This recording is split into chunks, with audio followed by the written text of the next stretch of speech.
We do not want to subject Brittany to a procedure if we know it won't work. I mean, we almost like protecting the patient against itself.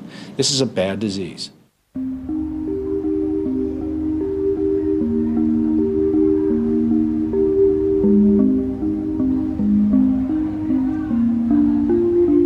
Brittany spends all night agonizing over whether to terminate one baby in an attempt to save the other.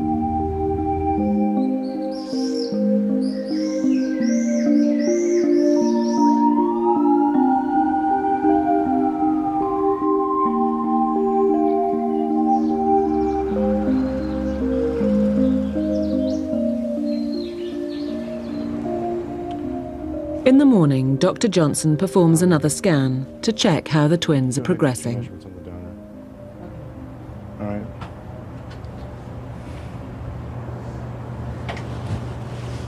Quickly, it's clear the decision has been made for her. The choice of which baby to terminate has been taken out of their hands. You've probably noticed that we haven't imaged the big baby. We actually did image the big baby as soon as I sat down. There's no heartbeat in the larger fetus. There is no cardiac activity at all.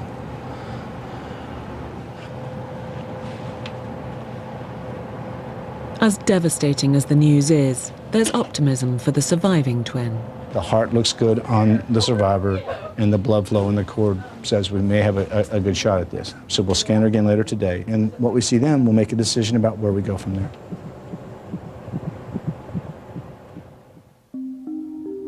With TTTS, it's not unusual for both twins to die in quick succession, as when one dies, the other's heart can't cope with the change in blood flow. But when Brittany is scanned again a few hours later, there's good news for her. Although the bigger of her two twins has died, the smaller twin with the weaker heart is now receiving a normal blood flow and is progressing well. It's fine. Okay. I think so. All right, you're heading home.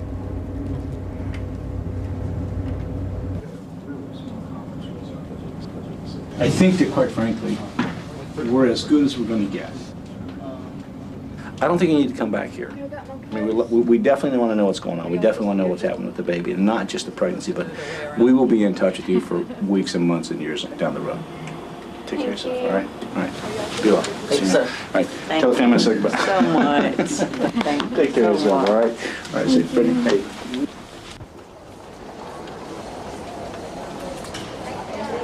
The Smiths leave UNC Hospital for the last time.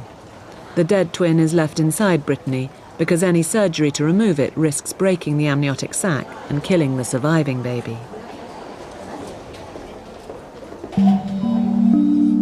A few weeks later, Brittany Smith's surviving baby, Ian, was delivered, weeks premature. This home video was taken just minutes after his birth. Ian was only 12 inches long, but he'd been showing signs of heart failure, and doctors felt they had no choice but to rush him into the world. It was sad to see him hooked up to everything and have IVs and cords going through his belly button and him being so small, but I was excited that he was fine. I seen him moving, so counting his toes and his fingers, and everything looked good. So.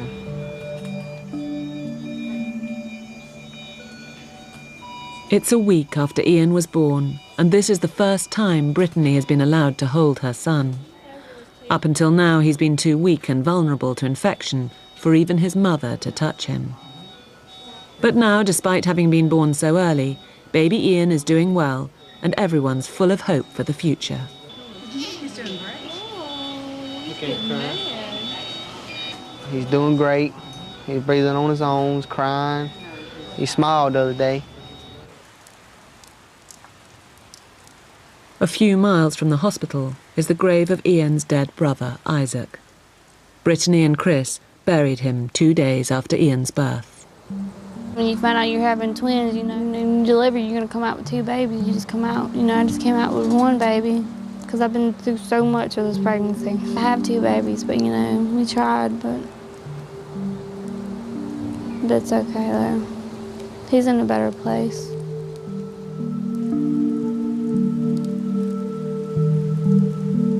Tragically, just 3 weeks after his birth, baby Ian passed away as well.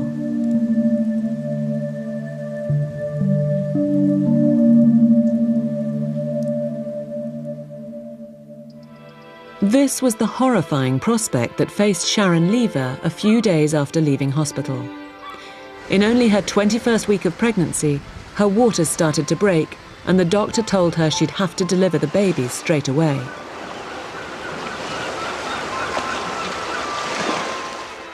And his exact words were, "I'm afraid that's it, it's over. You're going to have what amounts to a termination."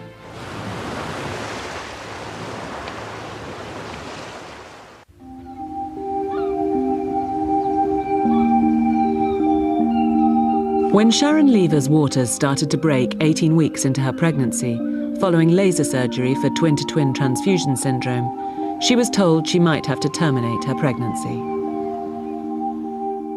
I don't really know what made me want to not do it that night. I think it was that I felt it was too quickly after the operation. I felt like I wasn't ready to see them, because obviously you have to actually give birth to them. And I just wasn't ready for that. And I think also because he felt that they would probably have died by the morning, I didn't want to give birth to them live and let them die afterwards. I wanted to give birth to, and it sounds odd, but if I had to choose, that would be better, that I knew they'd already gone. It was a really horrible night, but a really odd thing happened because it was the first night I felt them move. Miraculously, the babies survived the night and held on for the next 13 weeks. Sharon's waters repeatedly broke, but there was just enough amniotic fluid to sustain the babies' lives. Although the fluid was reduced, it was enough to sustain the pregnancies. In between each scan, and as you were wishing the weeks away, to get to sort of the landmark 22, 23 weeks, it just, it was like slow motion. Couldn't get there quick enough, really. At 31 weeks, I started to lose blood, and I went into hospital, and they scanned me, and they said they were both fine. But the same consultant again came in to see me, and he said, I think these babies they've given us too many signs that it's not viable any longer to hold on to them. For you to hold on to them, we're going to have to deliver them. This was on the Friday, and he said I'd deliver them on the Monday. The babies were born by caesarean, about 1:15, 1:13 and 1:15, on the 24th of November 2003.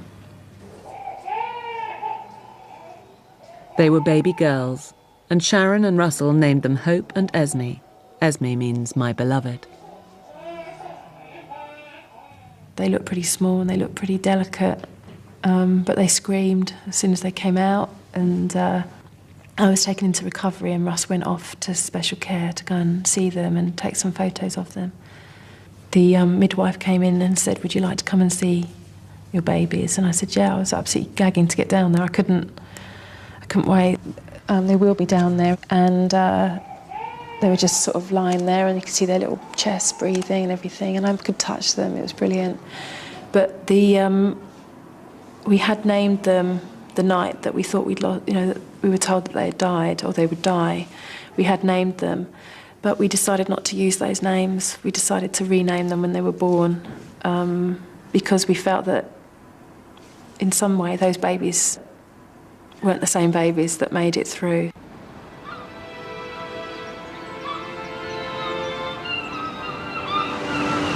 Now, Hope and Esme are nearly 3 years old, healthy, happy, and full of life. Throw it hard.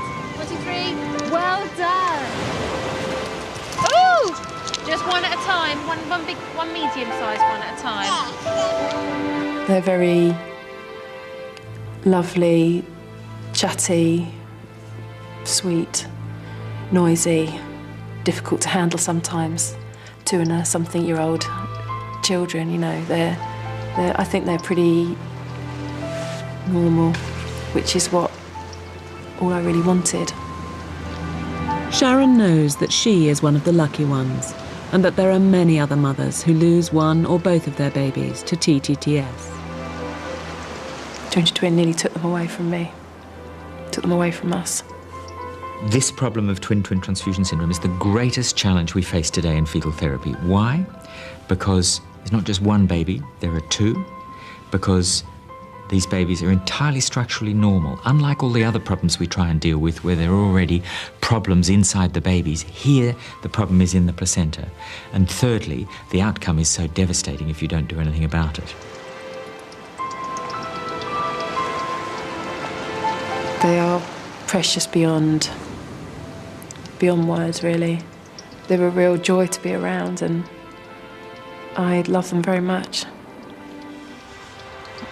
Time has healed, and only they have done that, really. Only the girls have done that. And yes, it was definitely worth it. I wouldn't change it at all.